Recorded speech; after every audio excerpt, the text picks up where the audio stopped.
রাধা আমাকে বলে, কৃষ্ণ, যদি তুমি জানো যে নিয়তিতে কি আছে তাহলে তাকে বদলে দাও না কেন?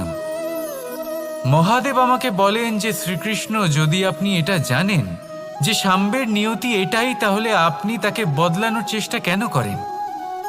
কেন?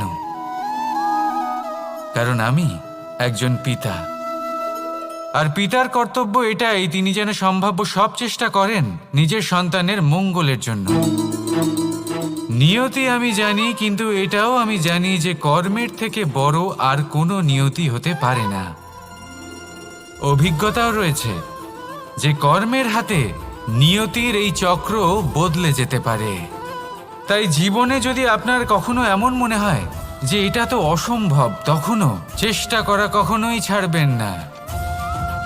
কে বলতে পারে আপনারই কর্মের কোনো এক বীজ হয়তো নিয়তির চাকায় আটকে গেল আর নিয়তিকে নিজের পথ পাল্টাতে হলো, ঠিক কি না?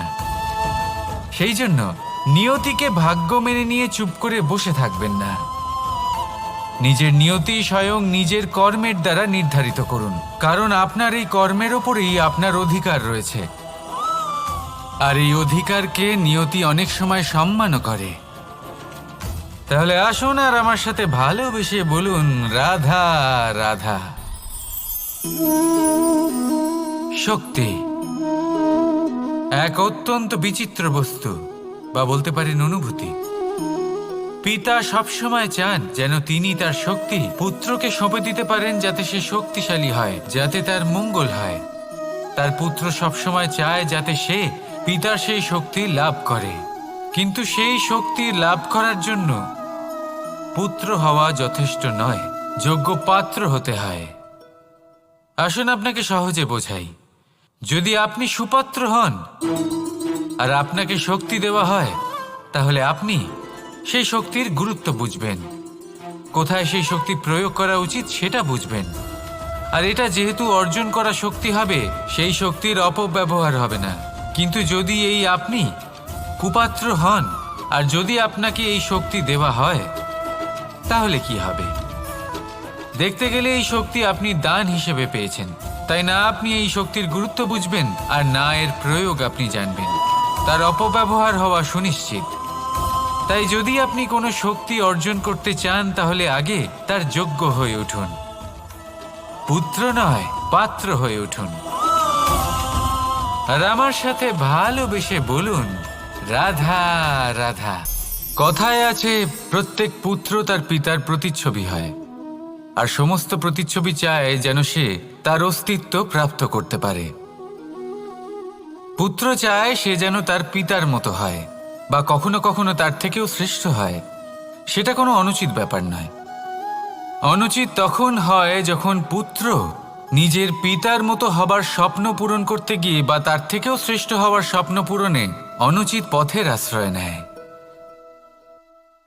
কারণ তারপরে সে তার পিতার গুণগুলি আত্মসাৎ করতে চায় না।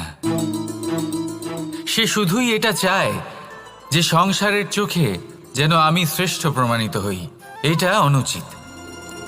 সংসারে এমন অনেক মানুষ আছেন যারা এই কারণে শ্রেষ্ঠ হওয়ার চেষ্টা করেন যাতে তার পরিবারের তার পিতার সম্মান বৃদ্ধি পায়। এমনও মানুষ থাকেন, আর এটাই হলো পার্থক্য উদ্দেশ্যের। মনে রাখবেন, যদি আপনার উদ্দেশ্য শুভ হয় তাহলে পথও শুভ হবে, যদি আপনার উদ্দেশ্য অশুভ হয় তাহলে পথও অশুভ হবে। তাহলে নিজের পিতার মতো হবার চেষ্টা অবশ্যই করুন, তার থেকেও শ্রেষ্ঠ হওয়ার চেষ্টা অবশ্যই করুন, কিন্তু মনে রাখবেন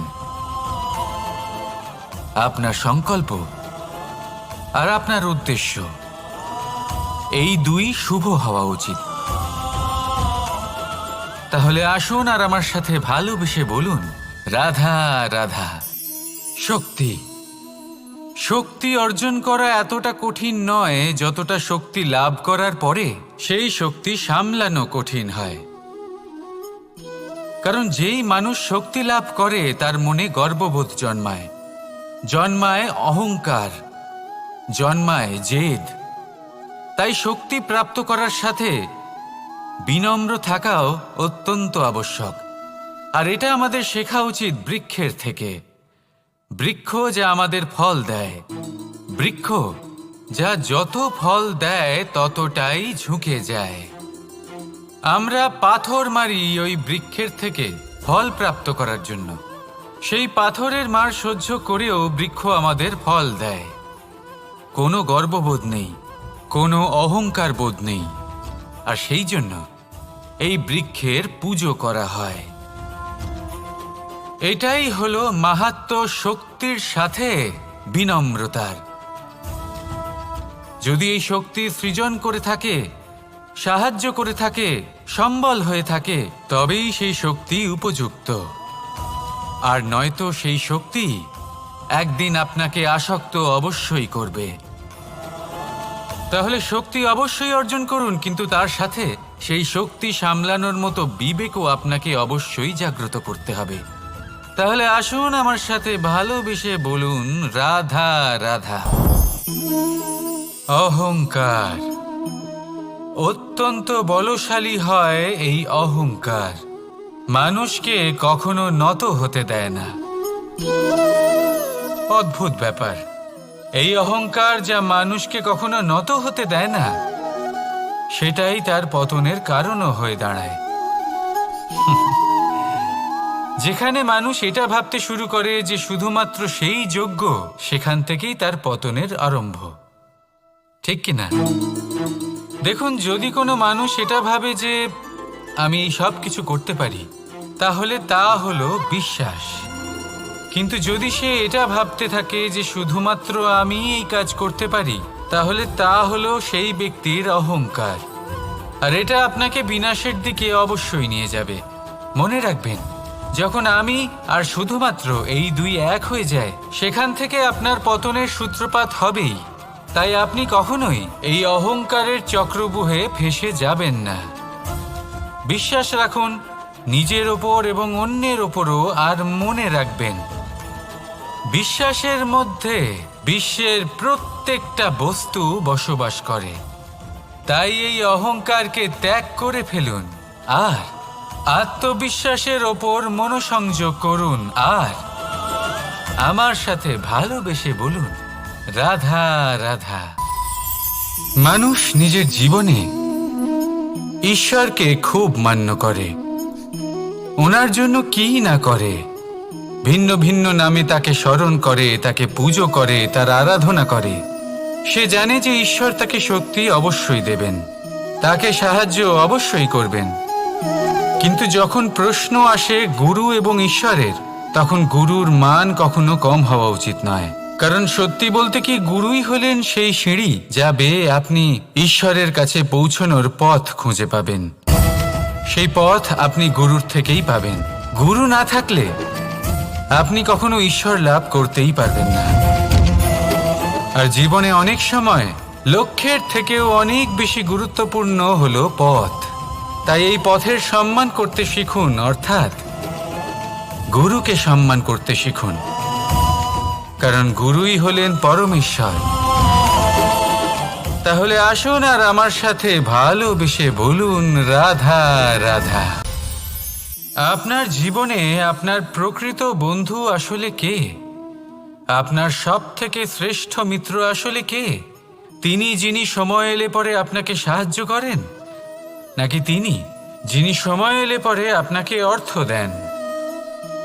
দেখুন, আমরা হলাম মানুষ, আমাদের জীবনে লেনদেন চলতেই থাকে। এটা আমাদের জীবনের অভিন্ন অংশ। কিন্তু অনেক সময় এমন হয় যে আমরা তাকেই নিজের প্রকৃত বন্ধু বলে মনে করি, যিনি আমাদের একটা বহুমূল্য উপহার দেন। ঠিক কিনা?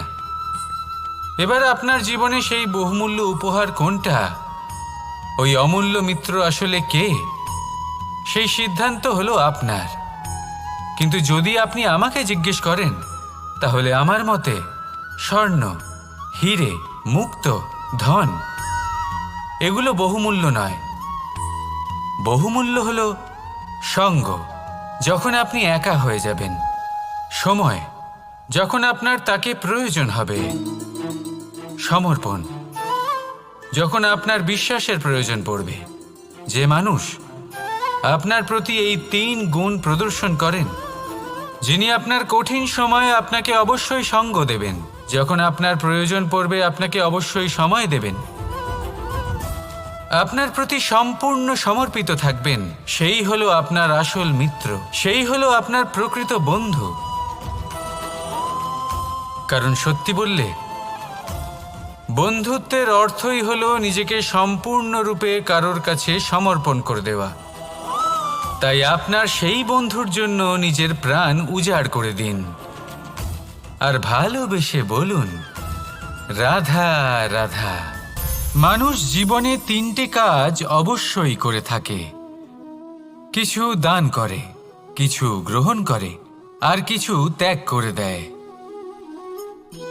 এটাও ভাবতে থাকে যে এটা করলে কিভাবে করবে। দেবার জন্য পর্যাপ্ত ধন নেই, নেবার জন্য সংসারে অত স্নেহ নেই, আর ত্যাগ করার জন্য জীবনে এত সুখই নেই, তাহলে কিভাবে করবে? আসলে আমরা বস্তুগত চাহিদা অর্জনে এত ব্যস্ত হয়ে পড়ি যে আমরা বুঝতেই পারি না যে কি নেবার আছে, কি দেবার আছে, আর কি ত্যাগ করার আছে। তাহলে আজ আমি আপনাকে বলেই দিই, মনে রাখবেন এই 3টে গুরুত্বপূর্ণ গুণ, 3টে গুরুত্বপূর্ণ কথা। দেবার জন্য আছে দান, নেবার মতো আছে জ্ঞান, আর ত্যাগ করার মতো আছে অহংকার। যখন আপনি দান করতে শিখে যাবেন, জ্ঞান অর্জন করার শক্তি আপনা থেকেই আপনার মধ্যে চলে আসবে। আর যখন এই জ্ঞান আপনার মধ্যে প্রবেশ করবে, অহংকার আপনা থেকেই আপনার থেকে দূরে চলে যাবে।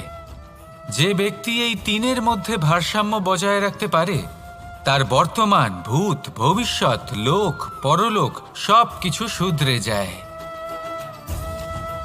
যেই দিন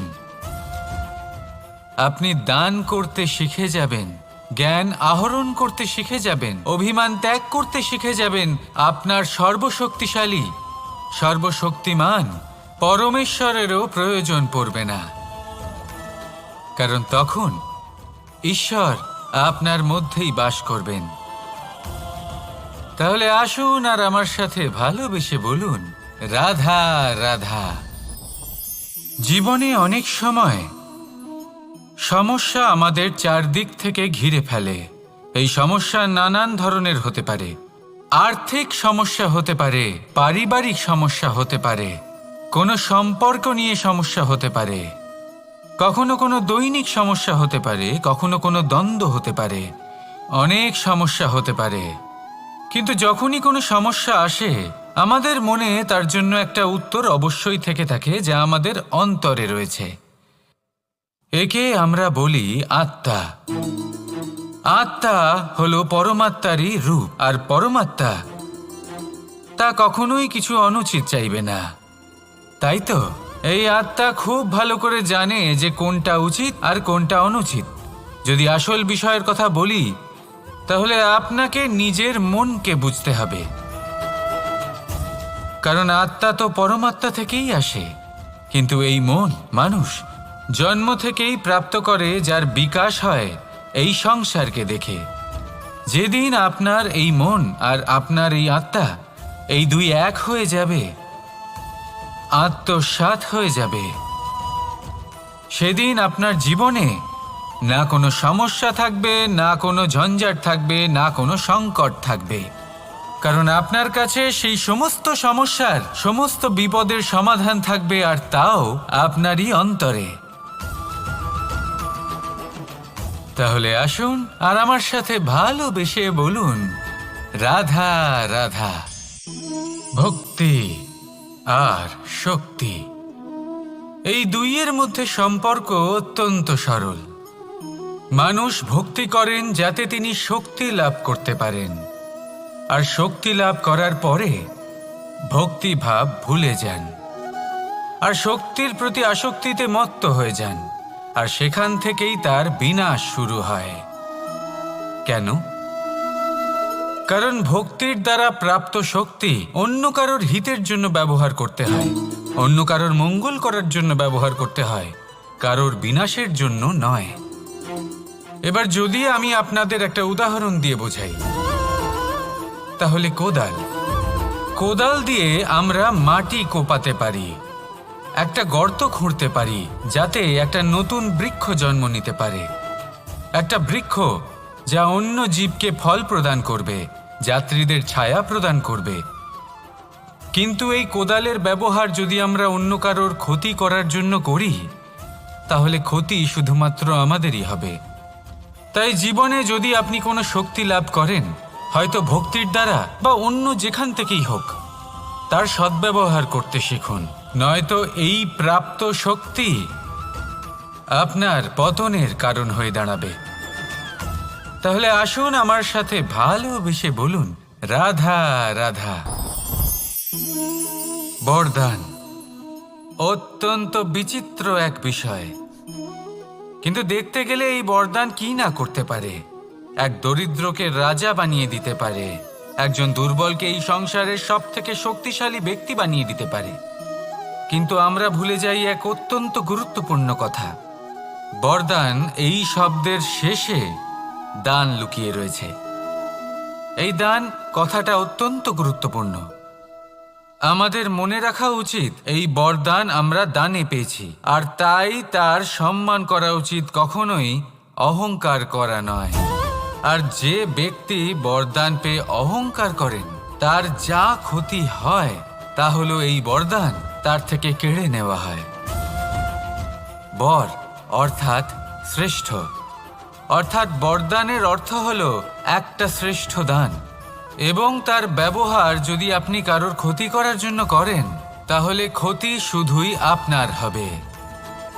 তাহলে এই বরদানের সম্মান করুন, উচিত পথে চলুন, আর উচিত উদ্দেশ্য নিয়ে এর ব্যবহার করুন। সব কিছু ভালোই হবে। তাহলে আসুন আর আমার সাথে ভালোবেসে বলুন, রাধা রাধা। পিতা আর পুত্রের সম্পর্ক অত্যন্ত মধুর হয়ে থাকে। পিতা স্বপ্ন দেখেন, তাকে পূর্ণ করার সকল সম্ভাব্য চেষ্টা করেন, কিন্তু তাও অনেক সময় ওনার স্বপ্ন অপূর্ণ থেকে যায়। তখন পিতা ভাবেন যে স্বপ্ন উনি পূর্ণ করতে পারেননি, ওনার সন্তান তা অবশ্যই পূরণ করবে। যে স্থানে উনি কখনো পৌঁছতে পারেননি, সেই স্থানে ওনার পুত্র অবশ্যই পৌঁছবে। পিতা নিজের সন্তানের ভবিষ্যৎ নিয়ে সেই স্বপ্ন দেখেন, আর যখন সেই সন্তান সামনে এগোতে থাকে, তখন তার দুঃখ হয় না, বরং গর্ব হয়। ওনার ভালো লাগে এটা দেখে যে ওনার সন্তান অনেক উন্নতি করছে। কিন্তু যখন সন্তান নিজের অভিভাবকের শক্তি দেখে, তার যশ দেখে হিংসা করতে থাকে, সমস্যা সেইখানেই শুরু হয়। সেই জন্য সকল সন্তানকে এটা মনে রাখতে হবে। দেখুন, পুত্র হবার সুবাদে, এক সন্তান হবার সুবাদে এটা হলো আপনার অধিকার যে আপনি আপনার পিতার থেকে বেশি উন্নতি করবেন। আপনার পিতাও এটাই চান, কিন্তু সুস্থভাবে এটা করুন। একটা রেখা টেনে নিন, যাতে আপনি তাতে এগোতে পারেন, আর আপনার পিতার তাতে গর্ববোধ হয়, আর সেই বিষয়ে দুঃখ না হয় যে আমার সন্তান আমাকেই ছোট করার চেষ্টা করছে। ইতিহাস সাক্ষী রয়েছে, যে মানুষ অন্য কাউকে ছোট করার চেষ্টা করেছেন, সেই মানুষই ছোট হয়ে গেছেন। আর আমার মনে হয় না আপনি এটা চান, কারণ কোনো একদিন আপনিও কারোর পিতা হবেন। আসুন আমার সাথে ভালোবেসে বলুন, রাধা রাধা। সাথী। সাথী এই শব্দটির ব্যাখ্যা কে কিভাবে করে? মিত্র, সখা, বন্ধু। কিন্তু অর্থ একটাই, তিনি যিনি আপনার সঙ্গী হন, আর তিনি যার সাথী আপনি হন। এবার সব থেকে বড় প্রশ্ন হলো এটাই যে তিনি কে হতে পারেন যাকে আপনি আপনার সাথী বলে মেনে নিতে পারেন। নিজের সখা, নিজের মিত্র, নিজের বন্ধু মেনে নিতে পারেন। আপনার সাথী হলেন তিনি যিনি দুঃখের সময় আপনার পাশে থাকবেন, আপনার হাত ধরে থাকবেন। আপনার সাথী হলেন তিনি যার হাত আপনি নিজের সুখের দিনে ধরে থাকবেন। সেই সাথীরই হাত ধরুন যিনি দুঃখে সবসময় আপনাকে সাহায্য করার জন্য তৎপর হয়ে থাকেন, আপনার পাশে থাকেন, আর যাকে সুখের দিনে আপনি আপনার সাথে রাখতে পারেন। আর যখন আপনার সাথে আপনার এই সাথী থাকবে তখন আপনি এটা বুঝবেন যে যখন জীবনে দুঃখ আসে তখন এই দুঃখ কমে যায়, সবার মধ্যে ভাগ হয়ে যায়। আর যদি তখন সুখ আসে তাহলে সেটা সবার উপস্থিতিতে আরো বেড়ে যায়। এটাই হলো প্রেম, এটাই হলো ভালোবাসা, এটাই হলো সঙ্গ। যেমন সম্পর্ক আমার আর রাধার মাঝে। তাহলে আসুন আর আমার সাথে ভালোবেসে বলুন রাধা রাধা। আমাদের মনে যখন কোনো প্রশ্ন ওঠে, কোনো দ্বন্দ্ব জাগে, তখন আমরা যাই আমাদের গুরুর কাছে, আমাদের আরাধ্যের কাছে গিয়ে জিজ্ঞেস করি। এইভাবেই একদিন আমি পৌঁছলাম আমার আরাধ্যের কাছে, আমার মহাদেবের কাছে, আর ওনাকে প্রশ্ন করলাম যে মহাদেব, জীবনে আনন্দ পাওয়ার, উৎসব পালনের, প্রেম ভাগ করে নেবার, জীবনকে উপভোগ করে নেওয়ার সর্বশ্রেষ্ঠ সময় কোনটা? মহাদেব হাসলেন আর উনি বললেন, জীবনে উৎসব পালনের সবথেকে শ্রেষ্ঠ দিন হল মৃত্যুর ঠিক আগের দিনটা। প্রেম ভাগ করে নেওয়ার সবথেকে শ্রেষ্ঠ মুহূর্ত হল মৃত্যুর ঠিক আগের মুহূর্ত। জীবনকে উপভোগ করে নেওয়ার সর্বশ্রেষ্ঠ প্রহর হল মৃত্যুর এক প্রহর পূর্বে। তখন আমি চমকে গেলাম। আমি বললাম, কিন্তু মহাদেব, মৃত্যু তো অনিশ্চিত, আমরা জানিও না কবে আমাদের মৃত্যু হবে। মহাদেব আবার হাসলেন। উনি বললেন যে যদি আমরা এভাবে জীবন কাটাই যে আমরা জীবনের প্রত্যেক দিন, প্রত্যেক মুহূর্ত, প্রত্যেক প্রহর শেষ বলে মনে করি, তাহলে আমাদের সমস্ত জীবন আনন্দের সাথেই অতিবাহিত হবে। কি বলেন? তাহলে আপনিও এই কথা মনে রাখুন আর আমার সাথে ভালোবেসে বলুন রাধা রাধা। জীবনে অগ্রসর হওয়ার জন্য আমাদের কাকে প্রয়োজন হয়? মাতা পিতা, বন্ধু, প্রেম, সাহায্য, অর্থ, পরিশ্রম, আশা। ভিন্ন ভিন্ন মানুষ ভিন্ন ভিন্ন বিকল্প চয়ন করে। যদি আমি আপনাকে বলি তাহলে জয় আর পরাজয়ের মন্ত্র দুটো শব্দের উপর নির্ভর করে, মেনে নেওয়া আর দৃঢ় হওয়া। যদি মেনে নেন তাহলে হেরে যাবেন, যদি দৃঢ় হন তাহলে নিশ্চিত রূপে জয়ী হবেন। যদি কখনো আপনি ক্লান্ত হয়ে ওঠেন, আপনি দুঃখী হন, পুরোপুরি ভেঙে পড়েছেন, তখন মেনে নেবেন না যে আপনি ভেঙে পড়েছেন, নয়তো হেরে যাবেন। তখন উল্টে স্থির করবেন যে যাই হয়ে যাক না কেন আমি জয়ী হবই। আর আপনি দেখবেন যে জয় নিশ্চিত রূপে আপনার কাছেই আসবে। তাহলে এই কথা মনে রাখবেন আর আমার সাথে ভালোবেসে বলবেন রাধা রাধা। সময়, জীবন, কাল। দেখতে গেলে এই তিনটি শব্দ একটি শব্দেরই সমার্থক শব্দ মনে হয়, কিন্তু এই শব্দগুলির অর্থ কি সমান? কখনোই নয়। হ্যাঁ, এই সময় চলতে থাকে, জীবন চলতে থাকে, কালচক্র চলতে থাকে। এই সময় কেটে যায়, কিন্তু এই জীবন, একে যাপন করতে হয়। কি বলেন? এই জীবনে কিছু করুন বা কিছু না করুন, জীবন এমনি কেটে যাবে, আপনি জানতেও পারবেন না। কিন্তু সেটা আমাদের উদ্দেশ্য নয়, একে যাপন করতে হবে। এই জীবনে প্রেরণা পেতে শিখুন, প্রেরণা দিতে শিখুন, আহ্বান গ্রহণ করতে শিখুন, আহ্বান জানাতে শিখুন, মহান কাজ করতে শিখুন, ধন্যাত্মক বোধ জাগিয়ে তুলুন। জীবন অতিবাহিত করার অর্থ কি তা আপনি শিখে যাবেন। কারণ সময় কেটে যায়, সমস্ত যুগ কেটে যায়, কিন্তু জীবনের রীতি জীবন কাটিয়ে দেওয়া নয়, জীবন যাপন করা। এই জীবন সম্পূর্ণরূপে অনুভব করতে হবে, নতুন পথ বানাতে হবে। এবারে যদি এই জীবন বাঁচার সময় একবার ভেবে দেখুন, যদি মনে প্রেম থাকে, সদ্ভাবনা থাকে, তাহলে কি হবে? এই জীবনকে বাঁচার অনুভূতিটাই অন্যরকম হয়ে যাবে।